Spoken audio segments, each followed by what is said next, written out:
buriya abana banjye babiri bamaze kujya mu gisirikare, nashatse ko bajyamo ari batatu ko bafite ari abahungu, ariko umwe arananira avuga ko atabishaka.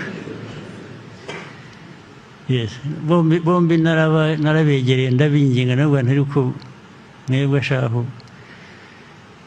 ariko impamvu nayo ndayibabwiraga.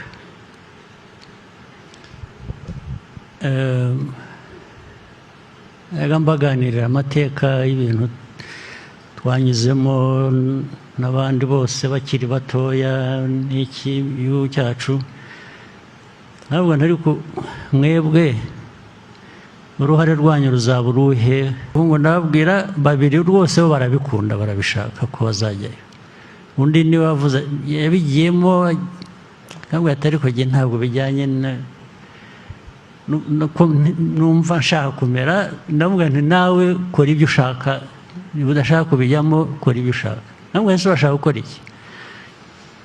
Ati jyewe ati ndashaka